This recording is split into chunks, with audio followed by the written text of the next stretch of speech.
Hi everyone, I'm Brenda and welcome to Phoenix Furniture Studio. Now this is my client's cabinet and they want it completely made over in like a steampunk Alice in Wonderland theme. I will stick the mood board in here so that you can see where we're going with this. There's going to be Alice in Wonderland decoupage on the front. They've got a Singer sewing machine, a vintage one, and they really love the plate design. So I've managed to take that plate design and put it into the Cricut. So I'm going to cut a stencil of that. That's going to go on there. There's going to be Harlequin pattern on the side, gold leaf. It's just going to be a complete feast for the eyes. I will start by giving this a scuff sand with 120 grit, and then I'm going to go in with a coat of primer. The inside of the cupboard is going to be painted red, which is going to look amazing, and then there's going to be flamingos on the inside of the doors. I'll just remove the handles, remove the lock, and I'll check back in with you once I've finished the scuff sanding.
The last clip you would have seen is me sanding. I've gone back to raw wood here and on the top, and I've added some gold leaf there, but I'll show you how I did all the gold leaf on other details. I was just testing something out. So the next step is going to be to prime everything.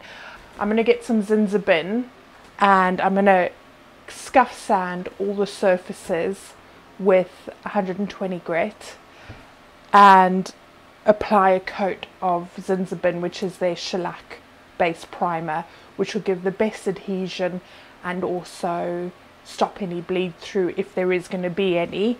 I'm only scuff sanding, so I wouldn't imagine there'd be too much bleed through, but just in case. Let's get on with priming.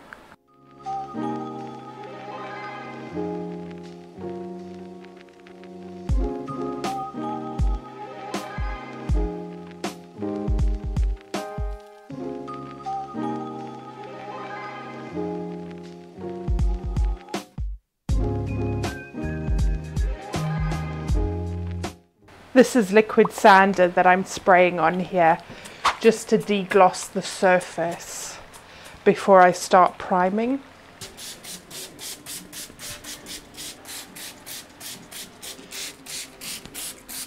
I love this drill brush attachment for giving stuff a good old clean. So you just attach it to your brush like your drill, like any normal attachment, and then you're ready to start scrubbing.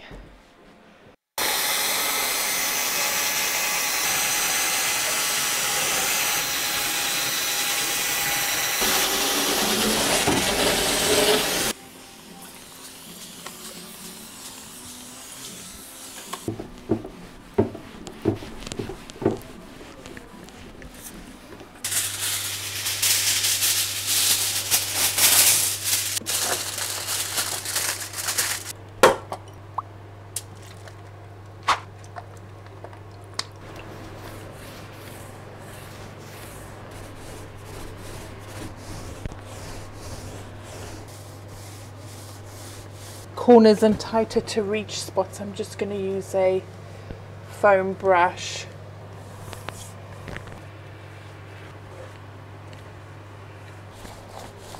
There's a lot of moving parts with this cabinet, and I think the next step that I'm going to take is to paint the inside red.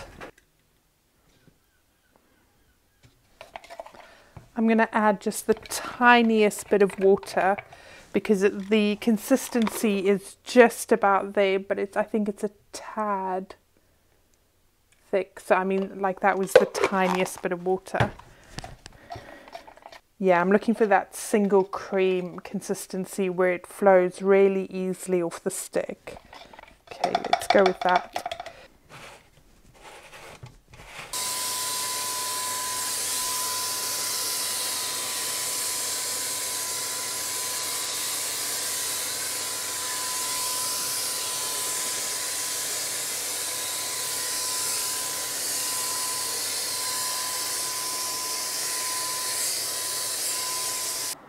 That's how it's looking after coat 2 now. The cabinet has had all its coats of red now, and in the end I went for this chalk paint from Hemway in the colour Deep Terracotta Red, because we were trying to get close to a Kristen Louboutin red, and I felt this was a closer match. And now what I'm going to do is I'm going to go in with a couple of coats of this Ronseal clear gloss, and I'm going to use my paint sprayer for that. I've detached the doors because I'm going to be working on the doors separately, because I'm going to be painting flamingos on the inside of the doors, and we're just going to get a top coat on the inside and on the shelves because I want that to have as much time as possible to cure and harden before we start to construct everything when we put it all back together. For the shelves, I decided that I wanted to add some gold leaf just to the edging that would be visible when you open the door. So I'm just using some Polyvine metal leaf size and applying that to the edging. I need to let the glue go tacky. So whilst I'm waiting for that to dry, I cut the gold leaf up into strips roughly the same width as the edging, which will minimize the amount of gold leaf I'm wasting. You saw me tapping the edging just now with my fingers, and that was to test whether the size was ready. So it should go clear like this. If you remember when I applied it, it was that white milky colour, and then it dries clear. And when you touch it, it should feel sticky, and it'll stay like that. So it's best to wait until it's clear and sticky rather than when it's still wet and you can see it, because the gold leaf won't adhere as well. So when you're brushing it back, you could get a lot of the gold leaf pulling back because it hasn't adhered properly whilst that size or glue is still wet.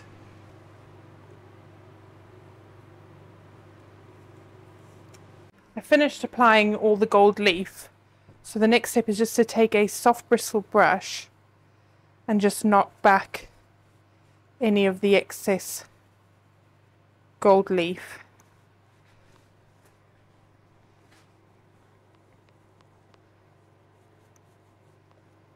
So you just want to keep going until no more gold leaf comes off, and then whatever's left is adhered down properly. Just make sure there's no straggly bits.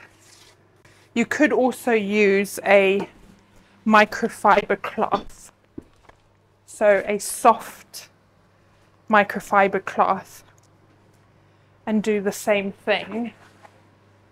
What I like to do as soon as I finish going over it and removing all that excess is I will take a spray lacquer and I will spray that over the gold leaf, which will then retain its shine and not discolor.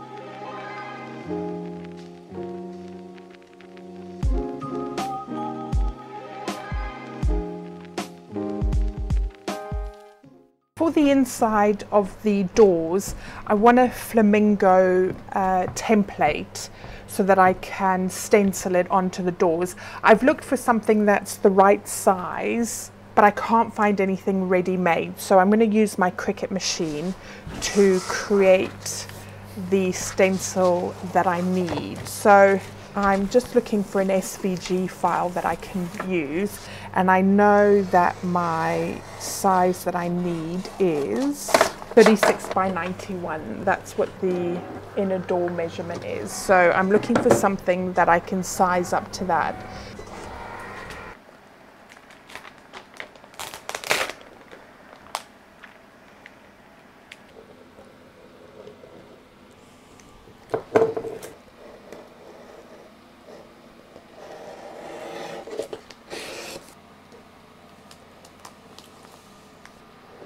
Cut that there because I don't need all of that excess hanging around.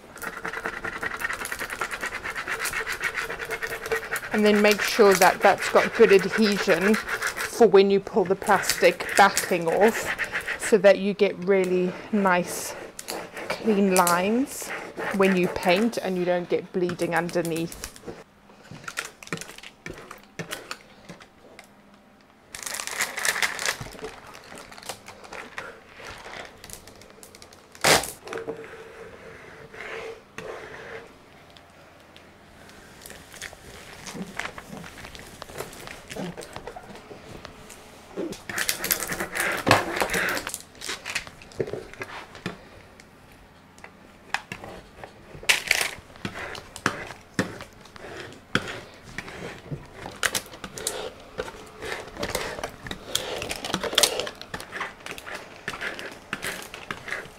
With my flamingo, I want it to be quite textured when it's all finished. So I'm going in with this neon fluorescent pink from Pebeo, I think it is, Pebeo. And I'm also using this Cornish Malt Sea Wash powder, which will add some texture to the paint. Small amount of that. So you can see I've added probably half the amount of paint.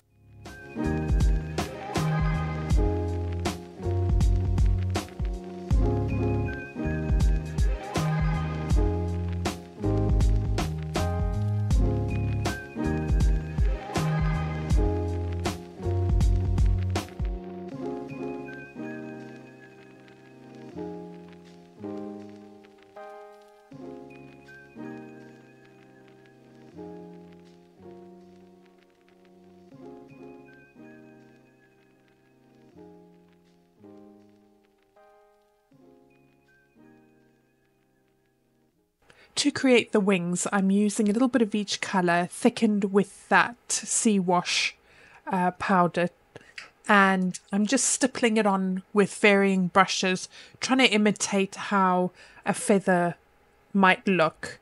And I'm just layering it one colour over the next, and as I say, just tapping the brush on the side to try and get that sort of feathery look.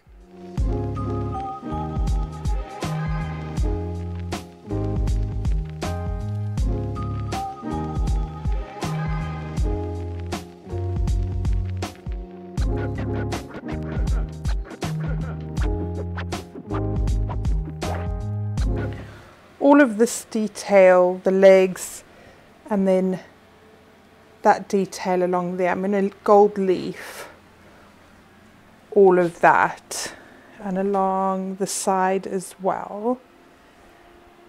And then I've got that gold leaf trim up there as well, and that's going to be paint wash. So I think that's going to tie it together nicely, the top and the bottom. So I'm just going to apply some gold leaf size and wait for it to get tacky, and then apply the gold leafing.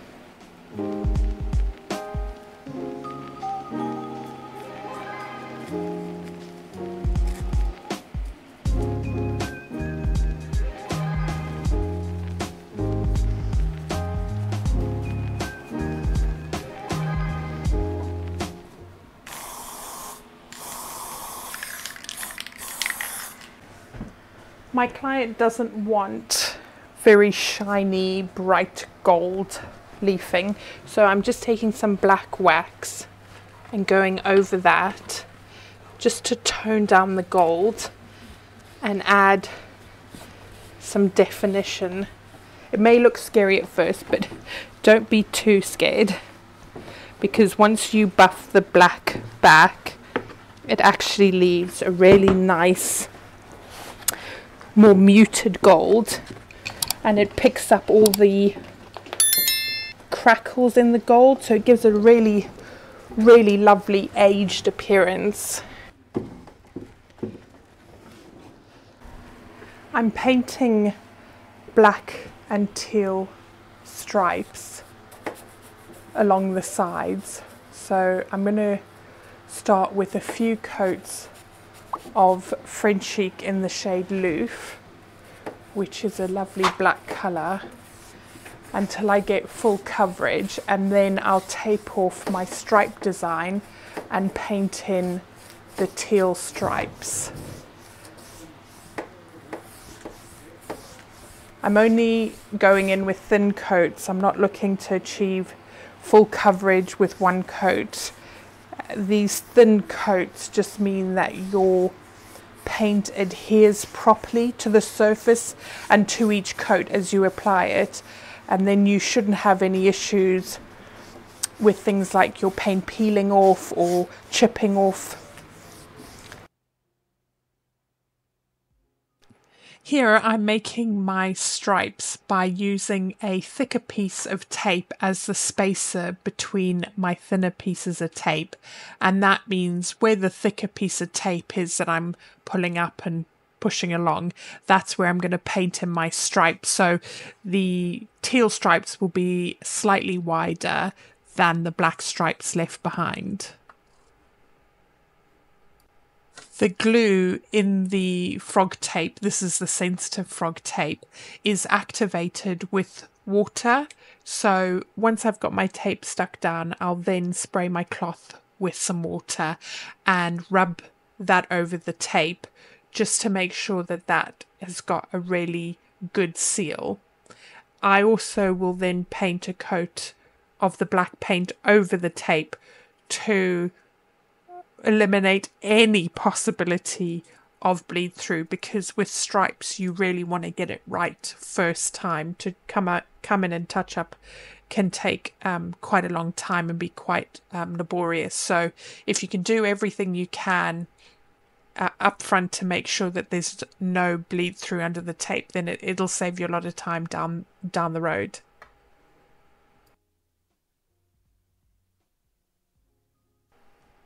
Once the black paint had fully dried, it was then time to start with the teal. So I'm just going in with a couple of coats of the teal paint over everything and letting those dry completely between each coat.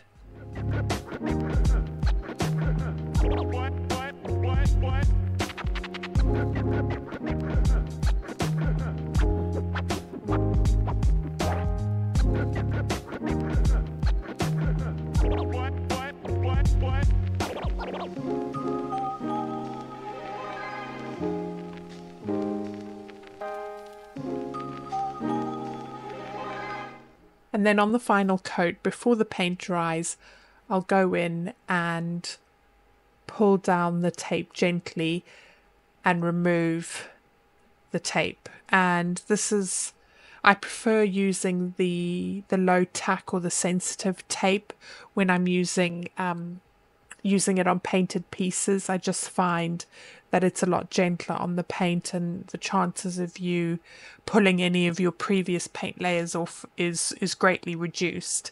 If you leave your paint to dry properly in between layers, you shouldn't get any peeling paint anyway, but it's always good to try and help yourself as much as possible with these things.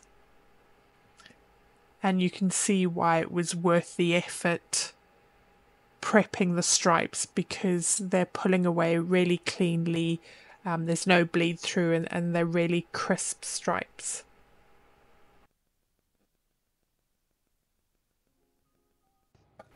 Before I apply the decoupage papers to the front of the door, I'm just filling in the grooves with some wood filler just to try and smooth out the surface a bit, because it'll be a lot easier to apply the decoupage paper to a flat surface than with those grooves there.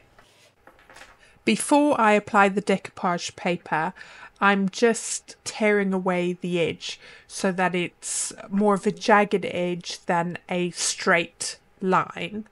It's going to be a lot easier to blend the paper into the final look when it's got a jagged edge rather than a very obviously straight line. This is quite a thick decoupage paper. I get these from Cindy at It's So Chic here in the UK. So they're a really good quality decoupage paper. To adhere the decoupage paper to the doors, I'm using the Sikabond PVA glue. Normally I would use Mod Podge, but I refuse to pay £55 for a big bottle of Mod Podge, whereas this will cost me, I don't know, it's something like £18–20 from Wix. So this was the first time I'd used Sikabond and I really liked it. It was really good, and I will keep using it. You can see that I prepared the doors by priming them with a grey primer first, and that was because I didn't want there to be any sort of bleed through coming through the doors on my finished piece. I wasn't particularly bothered about painting it a light colour for the decoupage paper because it's a dark print. I don't need a light base underneath to make the colours in the paper pop. I smoothed the paper down with my wallpaper smoother, and then once that was nice and smooth, I just went in with a coat of that Sikabond PVA just to top coat it and seal it in. With the door fronts, where I've decoupaged the paper to it, I want to create a blended almost portal look to the door front. This is after 2 coats. I've used a black and a teal, and there's going to be plenty more layers, a lot of stencils and transfers that are going to go on top of this, but this is just my base coat, so I'm going to go over that once it's dried with another coat. This one I've just had 1 coat of paint on so I could work out my positioning of my colours. So now I'm going to go in with my second coat and actually start the blending of the colours. I'm just going to go in with a light coat of black. You don't want thick heavy coats, otherwise you won't get as clean a blend. So just going in with my black there, and then just laying down my teal. At this point I'm not blending, I'm just laying the colours down.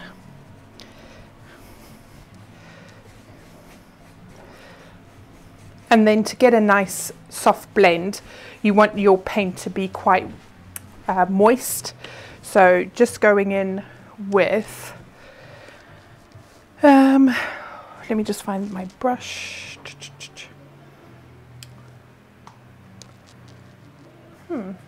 I literally had it 2 seconds ago. Oh, there it is. So going in with my Mr. bottle, just to moisten up that transition between the two. And I've got a Klingon S50, I think this is amazing for blending, a big block brush and some tissue roll, because as you blend you want to keep wiping this off to keep this brush dry. So I'm just going to start by doing that and that.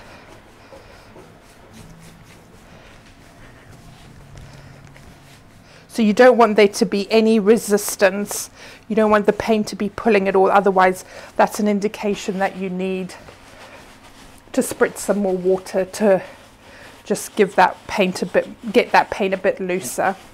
So wipe that off, dry, and again you want to go all which directions. just to get a nice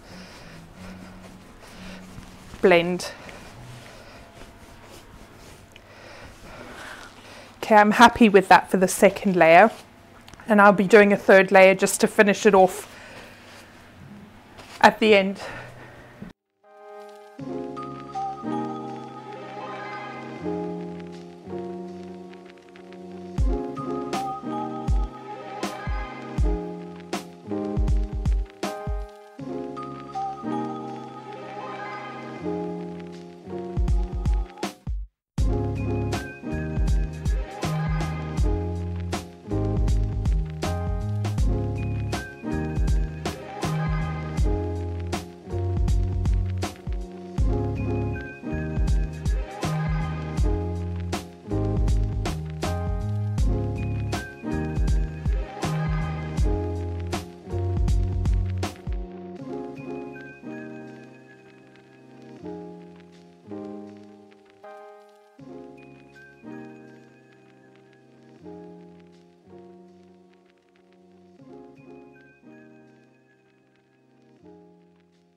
The next thing that I needed to do for this piece was create a whole bunch of molds.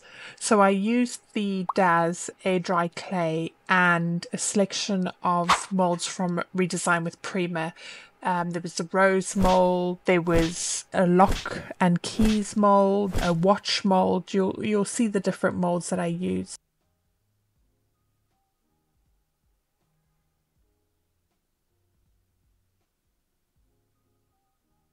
I'm giving everything a base coat of black. I'm making sure to paint the edges so no matter where you look at it on the piece, it's fully covered.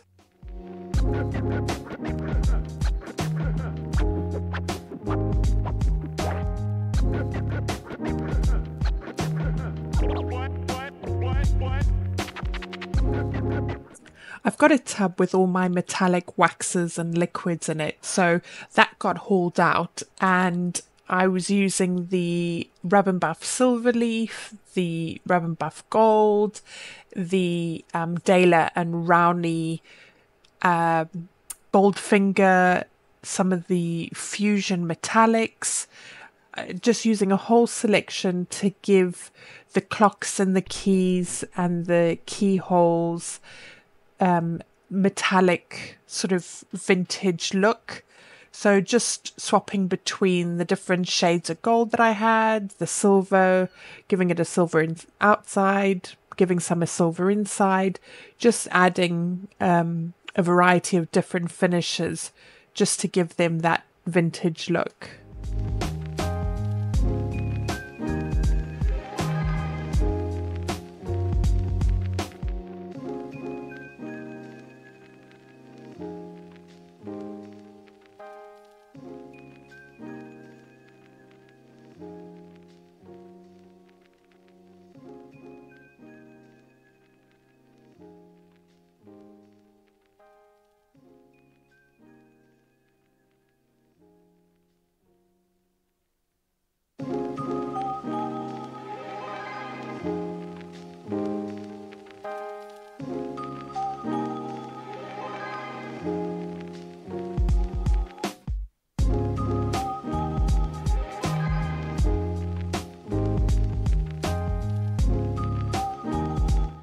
I wanted to add some more texture to the front of the doors, and to do this I used a variety of stencils from It's So Chic. So this is a distressed harlequin stencil, and I'm using the Posh Chalk metallic pigment to go around and sort of haphazardly put the harlequin design around the doors. And then there was a steampunk clock design, so I've just cut that off, so I'm working with each stencil individually, and I've gone in with the gold Posh Chalk metallic paste, and again I'm just going sort of no rhyme or reason over the cupboard, putting it in different areas. And this was the cog stencil. I'm using the teal paint I've used on the rest of the piece, and I'm just stenciling in again just different areas that I'm filling in.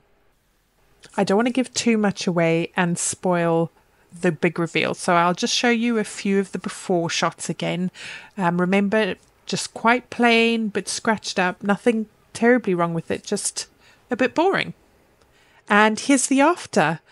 I am so pleased with how this piece turned out. This is definitely my most creative piece that I've done to date, and the client absolutely loved it, which is the most important thing for me.